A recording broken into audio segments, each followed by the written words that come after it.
Before we dive into this story, make sure you smash the subscribe button, because what you're about to hear will change the way you look at America's drug crisis forever. The flashing red and blue lights tore across the cracked pavement of Interstate 17, slicing through the darkness like warning beacons from another world. It was 2:43 a.m. when the first call went out. Unit 6, pursuit in progress, suspected narcotics transport. Vehicle failing to stop. The city of Phoenix slept under a heavy summer heat, but the air inside Sergeant Lucas Hale's patrol SUV felt ice cold. He had been on the force for 14 years, and he knew instantly by the way dispatch spoke that this was not a routine chase. This was something bigger, something volatile. Up ahead, the suspect's black cargo van swerved violently from lane to lane, sparks flying as it clipped the guardrail. A swirl of dust rose behind it. Hale gripped the wheel, siren blaring, pushing the engine harder. And then it happened.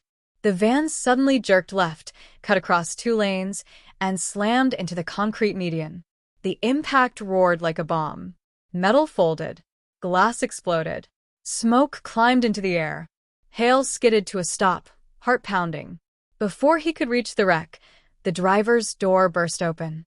A man stumbled out, early 30s, shaking, blood dripping from his forehead. He looked terrified, not of police, but of something much worse. "Get on the ground now," Hale shouted. The man lifted trembling hands. "Please," he whispered, voice cracking. "I can't go back. They'll kill me." Those words froze Hale in place. But they would make sense soon enough. As backup arrived, Hale moved toward the back of the van. The heavy cargo doors were dented from the crash. He yanked them open. What he saw made his stomach drop. Inside were rows of sealed cardboard boxes stacked from floor to ceiling. Some had burst open from the collision. Under the dim glow of streetlights, tiny blue pills spilled across the metal floor like grains of poison.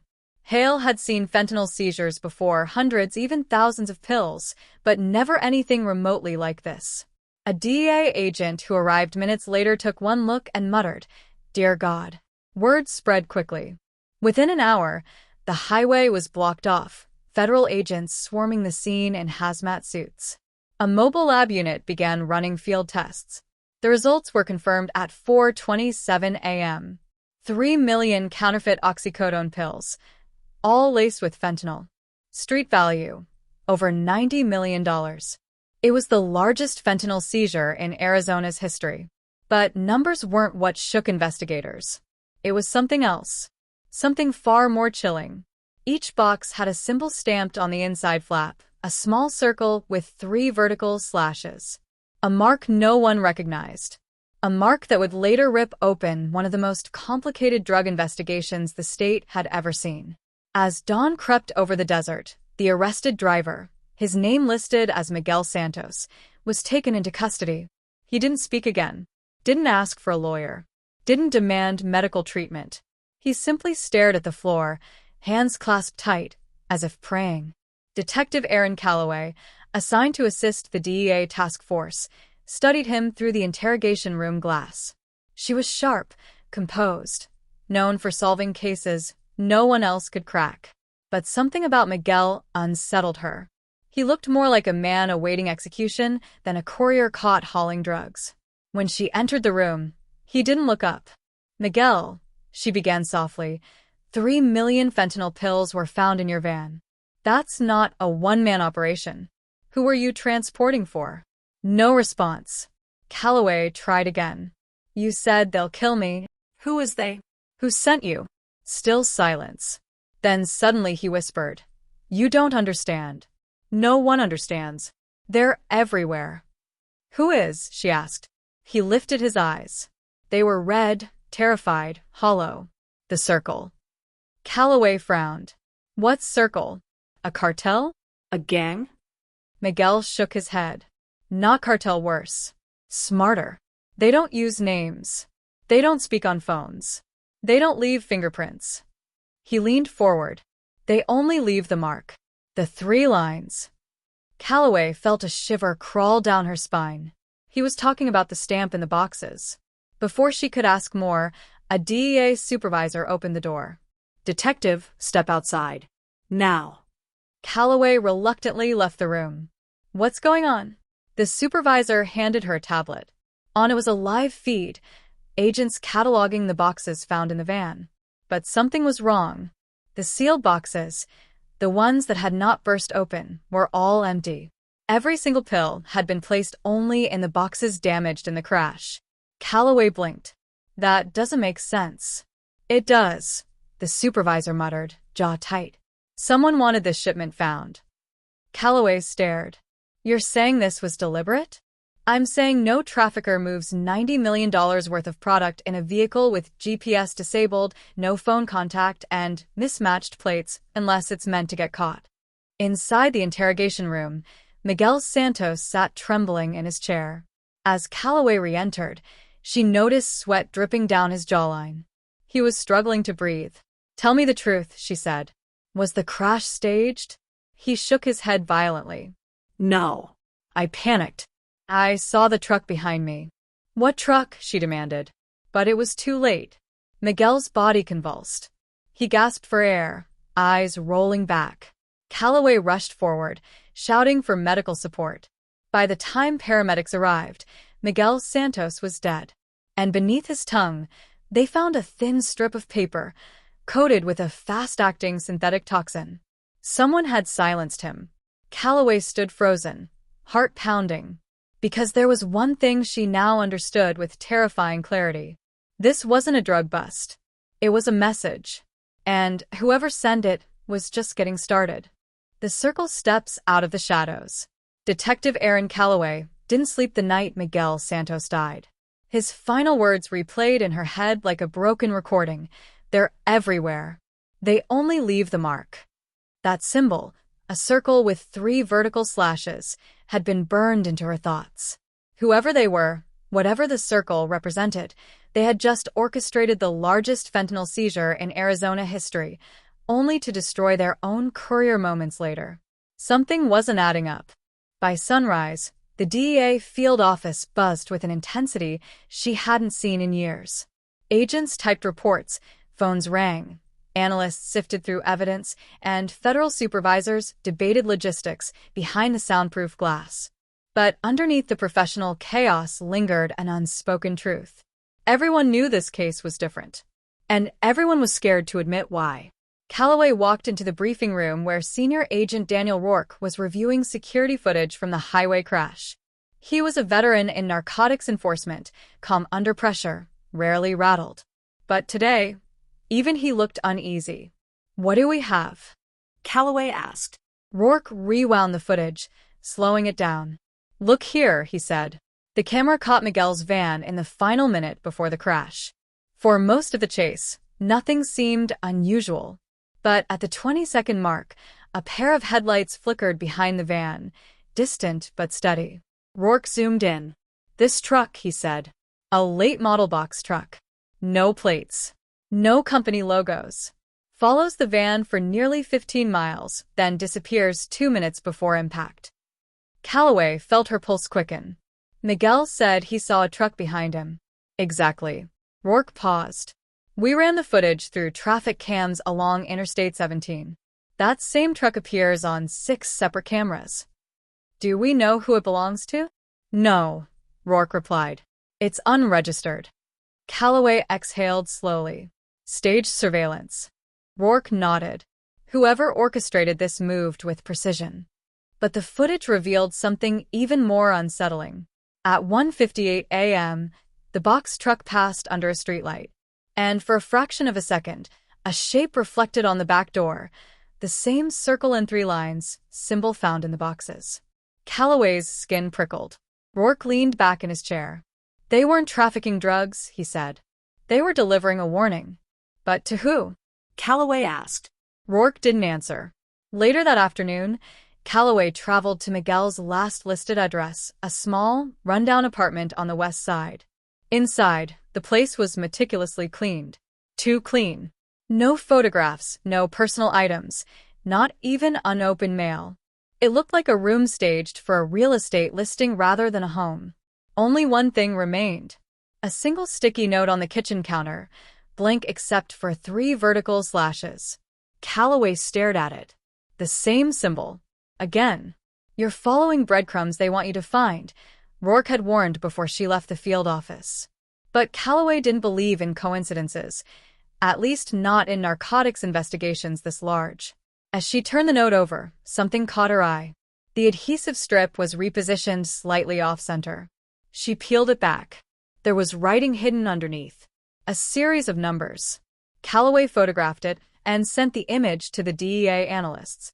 Within minutes, Rourke called her, voice tense. "Aaron, those numbers are GPS coordinates." "To what?" she asked. "We don't know yet. They point to a storage facility outside of Buckeye. Abandoned. No utilities. No cameras." Calloway narrowed her eyes. "They're baiting us." "Or warning us," Rourke replied. An hour later, Calloway and a small task force team rolled through the desert toward the abandoned facility, a cluster of rusted storage units baking under the Arizona sun. Wind pushed dust across the lot. The air felt heavy, still almost staged. Agents in tactical gear moved cautiously, flashlights slicing through narrow hallways of metal doors. Most units were empty, littered only with broken crates or old furniture. Then Calloway reached Unit 47. A padlock hung from the latch, but it wasn't locked. It had been placed there merely for show. She signaled the team. Slowly, carefully, they lifted the door. The smell hit them first, cold metal and chemical residue. Inside, the unit was filled with industrial equipment, pill presses, vacuum sealers, large metal drums, masks, gloves, ventilation pipes. A full-scale pill manufacturing lab. But it hadn't been used recently. There was dust on the machinery. No fingerprints. No packaging. No leftover product. Only one thing sat in the center of the room. A single metal chair, bolted to the concrete floor. A light above it flickered, fluttering like a dying heartbeat. And on the chair lay another sticky note. Calloway picked it up cautiously, hands steady but heart racing. This one wasn't blank. It had a message. "You're too late." Calloway felt a chill slide down her spine. "They're taunting us," an agent whispered. Calloway studied the shadows in the storage unit. Something didn't feel right. Why would a criminal organization this sophisticated leave such obvious clues? Why set up a lab they weren't using? Why label boxes intentionally? Then she noticed something else, a faint circular outline on the floor beneath the chair, formed by compressed dust. Like something heavy had sat there for a long time. Something round. A barrel? A container? Or... Calloway knelt down and touched the concrete. It was cold. Too cold for a desert afternoon. "There was refrigeration here," she murmured. "Recently." Rourke stepped into the unit, eyes narrowing as he scanned the equipment. "This isn't their lab," he said quietly. "This is a decoy." "But why go through all this trouble?" Calloway asked. "Why the clues? Why the symbols? Why stage a massive bust only to destroy their own courier?" Rourke hesitated. "Because they're building something much bigger than a trafficking route. They're building fear." Before Calloway could respond, one of the tech agents rushed in. "Detective," he said breathlessly, "you need to see this now." He handed her a tablet displaying data from the chemical residue collected in the unit. Her heart sank. The residue didn't match standard fentanyl processing. It matched something newer. Something experimental. Something 10 times more potent. Calloway whispered, "This wasn't a drug lab. It was a testing site." "And if they left it behind," Rourke added grimly, "that means the real operation is already somewhere else." A silence fell over the team. Then Calloway's phone buzzed. She glanced at the screen. An unknown number. Against her instincts, she answered. A distorted voice spoke on the other end. "You're tracking shadows, detective." Calloway froze. "You think you're close," the voice continued. "But you've only opened the first door." "Who is this?" she demanded. There was a brief pause. Then the voice whispered. "Chapter 3 is already in motion." The call disconnected. Calloway lowered the phone slowly. Her pulse hammered in her ears. Because the voice wasn't threatening her. It was warning her. And whatever was coming next would be far worse than 3 million pills. The real mastermind. Detective Erin Calloway stared at her phone long after the call ended, replaying the distorted voice again and again in her mind. Chapter 3 is already in motion. It wasn't just a threat. It was a declaration. Whoever was behind the 3 million pill fentanyl bust wasn't hiding. They were communicating, inviting, challenging. Back at the DEA field office, the atmosphere had shifted from anxious to electric. Agents rushed between departments with new urgency. The moment Calloway walked in, Senior Agent Daniel Rourke pulled her aside. "We got something," he said, motioning for her to follow him. In the intelligence room, analysts stood around a large monitor showing a map of Arizona. Red blinked across multiple counties. "What am I looking at?" Calloway asked. "Shipment anomalies," an analyst explained. "Cold chain trucks without proper registration scanned at weigh stations in the last 48 hours. Calloway leaned closer. "Cold chain? As in refrigeration units?" Rourke nodded. "Same signatures as the equipment from the abandoned storage lab." "So they're moving something but not pills," Calloway murmured. The analyst clicked another screen. Each truck pinged within minutes of known hotspots for illicit distribution networks. "But here's the thing," he zoomed in on a location just east of Phoenix. 3 of these trucks circled the same industrial zone, then vanished. Calloway frowned. Vanished how? No GPS. No traffic cameras. As if they drove into thin air. "What's in that zone?" she asked. "Nothing," the analyst said. "Just a decommissioned freight yard. Empty for years." Rourke crossed his arms. "Or someone wants us to believe it's empty." Calloway felt it too, the sense that they were finally drawing close to the truth, but the truth was not what they thought it was. By late afternoon, a joint DEA state task force arrived at the old freight yard. The sun cast long shadows over rusted tracks and hollow loading bays. The yard was silent, the kind of silence that made even seasoned agents uneasy. Calloway led the approach, scanning for signs of movement. "Thermal imaging picks up no bodies," an agent reported, "but there are hot zones beneath the main warehouse floor." "So there is activity," Calloway said. The team breached the warehouse. Inside, it was nothing like the abandoned ruin they expected. Bright industrial lights hung overhead. The floors were spotless, and rows of massive refrigeration containers lined the walls, humming quietly. Calloway's breath caught. Each container bore the same symbol, a circle with 3 vertical lines. "The circle," she whispered. Rourke stepped closer to one of the units. "This is their real infrastructure," he said. "Not a makeshift lab, a full-scale network." "Check for product," Calloway instructed. But when the containers were opened, they were empty. All of them. No pills. No chemicals. No equipment. Nothing. "Why bring us here?" an agent muttered. Calloway scanned the room, uneasy. "Because someone wants us to see this place." Rourke turned to her. "Or someone wants us away from somewhere else." Before Calloway could respond, one of the analysts monitoring surveillance feeds called out from behind a portable workstation. "Detective, pulling traffic cams in Phoenix. You need to see this." Everyone gathered around the screen. A cold chain truck identical to the ones flagged earlier appeared in downtown Phoenix, weaving through traffic, heading straight toward a government district. Calloway's stomach dropped. "It's a diversion," she whispered. "We're being decoyed." Rourke's expression hardened. "Call city police. We need that truck stopped now."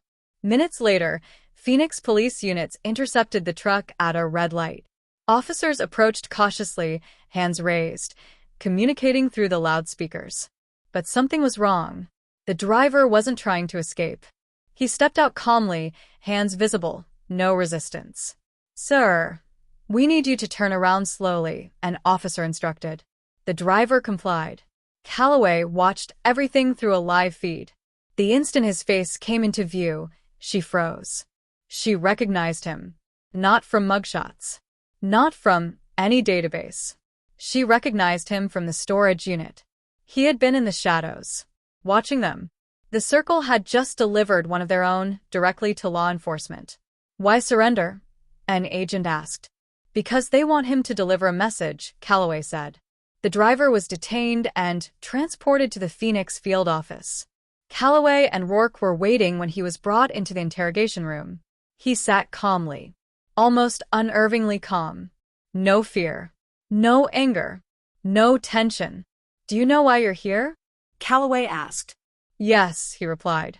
His voice was the same distorted tone she heard on the phone, but now natural, steady, direct.